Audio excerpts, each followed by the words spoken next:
TheAngryHoneyBadger. Hey everybody, it is the Angry Honey Badger here, and it's time for another champion build video today. We will be playing as Wukong, making mistakes and making plays. We're going to do both in this build. So, starting off, we're going to throw the ward over, and we see them, but why would they clear it? They know we have a Blitzcrank. That was a mistake. We're actually going to pick up First Blood, which will help redeem ourselves for the mistake that will happen, which we will talk about right away. So, with Wukong, he's got some pros and he's got some cons. And one of his cons is that he has terrible sustain and early clear in the jungle. This was right before they nerfed the jungle a little bit, so this is also a double whammy of the jungle being too strong. I'm going to go ahead and take Gromp, and then I'm going to die to blue buff, because we just get way too low and we didn't get a leash because we got the first blood and we had the extended little mid roam.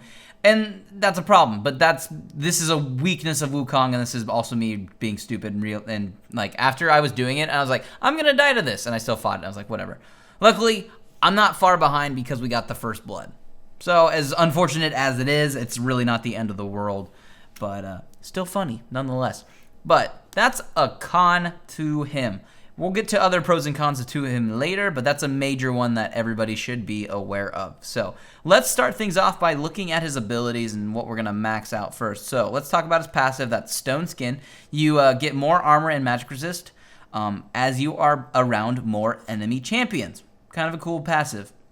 Honestly, pretty cool. At level 1, we're going to put a point into our E. That's your Nimbus Strike. We're also going to max this out first. When you dash, you are going to cause 2 additional buddies of your images to pop out and deal damage as well. You're going to deal physical damage, a good amount as well, and you're going to get increased attack speed for the next 4 seconds. So I take it at level 1 to help us clear in the jungle and hit as many of those little monsters as we can too. It's very good. And we're maxing this out first. We're going to take a point into our Crushing Blow at level 2 though. We're going to max this out second. Your next attack within 5 seconds will deal bonus physical damage and reduce your enemy's armor by a percentage for the next 3 seconds. Pretty awesome as well, good on ganks. Now, at level 3, put a point into your decoy. You become stealth for 1.5 seconds, leaving an uncontrollable decoy that doesn't attack, but then when it is activated, the decoy will deal magic damage to nearby enemies after 1.5 seconds. Really fun stuff. And then your ultimate is, of course, your Cyclone. Max that out, obviously, level 6, 11, 16. You dash, or you don't really dash. You'd probably dash in with your Nimbus. But you are going to spin and dealing physical damage, knocking up enemies once per cast. And you're going to deal a lot of physical damage per second. You gain an additional 5% movement speed bonus every half second for the duration of the spell.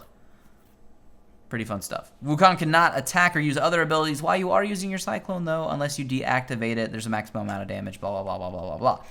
Really good ultimate, honestly. Really good in team fights. Kind of can be a game changer in a wombo combo with certain compositions. So, very good. Now, let's talk about runes and masteries as well. We'll get those out of the way, too, quick. Runes, we're going to take attack damage marks, armor seals, magic resist per level glyphs, and attack damage or movement speed quintessences. And as for the Masteries page, down on the bottom right, you can look at it right now.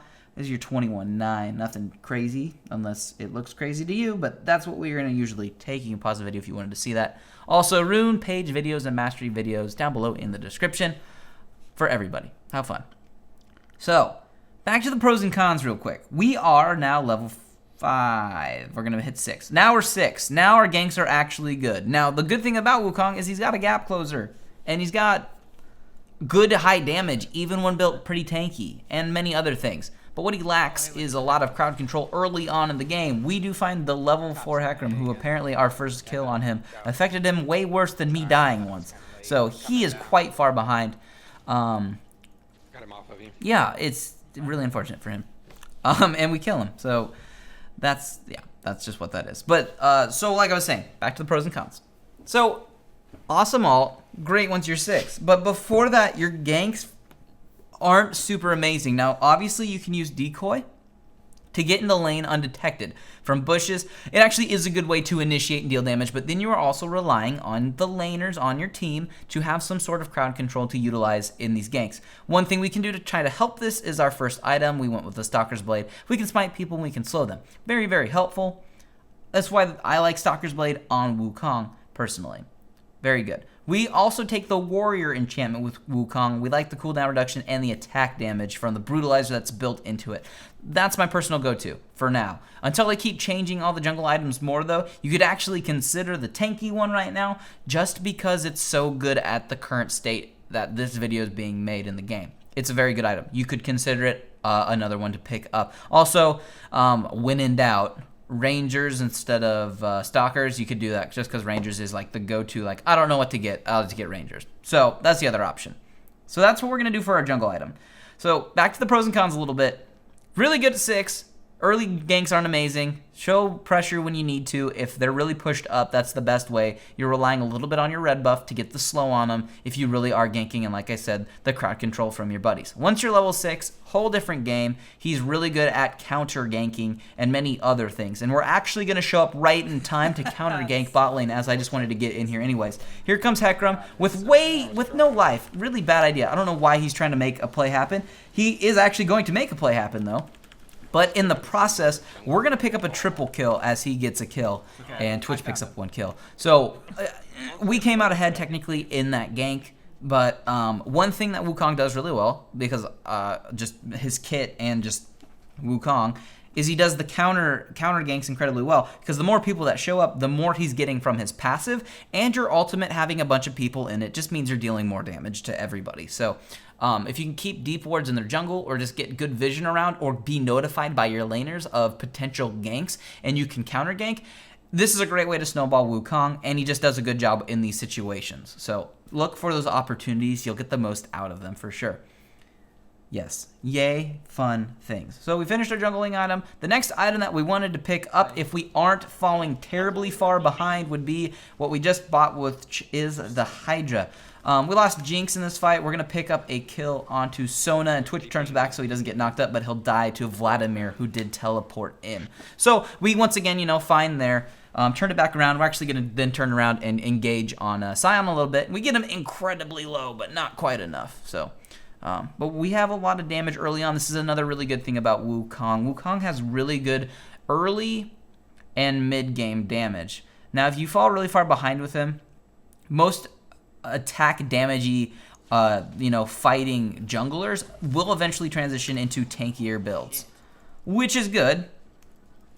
But if you fall behind early, you almost need to address that survivability a little bit, because if you go full damage and get one shot, you really are no help to your team, and you got to be careful with it. So you got to find that balance between I'm doing fine, I'm on track, to I'm so far behind, if I rush a full-on damage item, that's going to cause me problems. Just a second ago, we killed Hecarim. Hecarim's dead. They have no smite. We can take Dragon. So we did. Blitzcrank had a great pull there and pulled over Sona, but Twitch cleaned it up from over the wall. So a 1-for-1 on the back end of picking up Dragon. So if you kill the enemy jungler and you're all over by Dragon, kill it. Take it. Get the buffs. Do it to it. I believe in you. So very helpful to do that.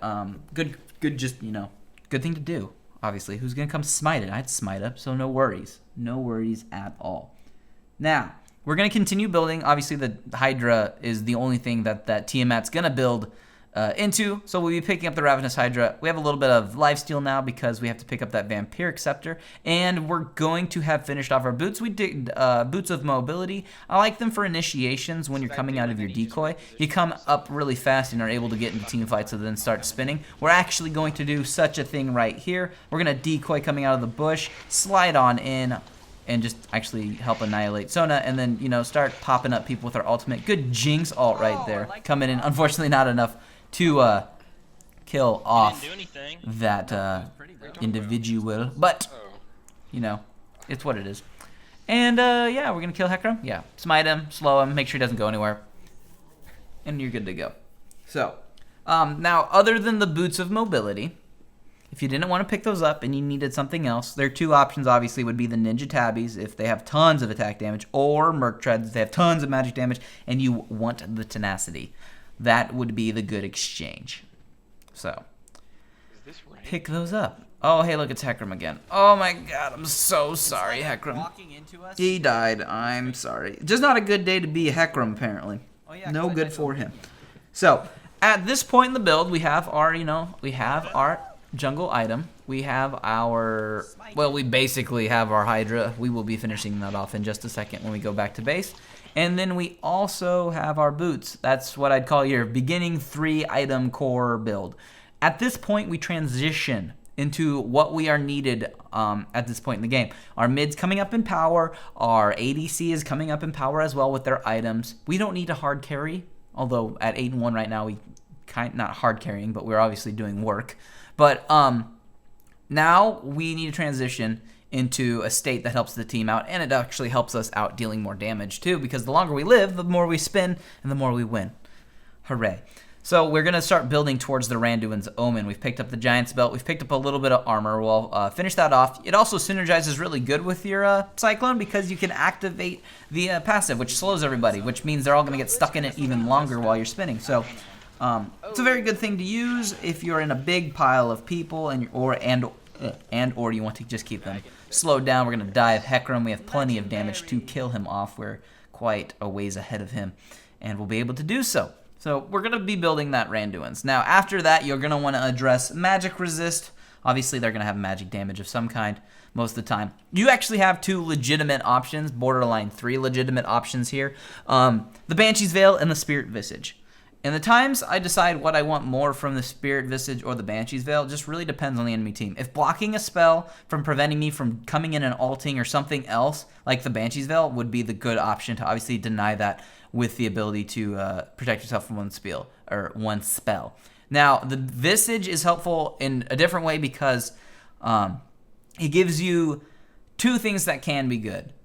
Obviously, increasing your regeneration and your life-stealing effects is very helpful. Not always utilized perfectly, but the other nice thing about the Spirit Visage is something that Wukong doesn't struggle with like crazy bad, but is just, he takes more benefits from too, and that's just having a little bit more cooldown reduction. We have a little bit on our jungle item. We'll pick up a little bit with a Spirit Visage if we want to pick that up. So another 10% there is good to have. But not technically necessary, just it's good to have everything up more often. Who doesn't like cooldown reduction? What champion doesn't benefit from it? I don't think any, so that's why. Anyways, so those are your options. Now, for some reason, you happen to have a full tank team, like everybody else, the top laner and your mid laner are tanks for some reason, and you don't have like a late game carry, you might want to pick up a Mob Malmortius to get more attack damage. You also would get some magic resist, and you get the fun lifeline passive, which will help protect you. That can be a good option, so there's that. But at this point, when we finish off those next 2 items, we won't actually be done building damage typically. We'll just pick up those 2 beefy items to help us stay alive. Like I said, our passive does help us out too, actually, with staying alive. But we will be able to usually finish out the build with either a GA, if you really wanted to stay alive, or the Last Whisper. The Last Whisper really does shred through people when you do spin in a big team fight. So that's another one I highly, highly recommend. Wukong's really fun. He's been a good champion as long as you position yourself and get in there and deal that damage. He's really good. They're going to surrender. Everything about the build's in the description. If you have any comments, leave them down below. But other than that, I guess I'll just see all of you in the next build video.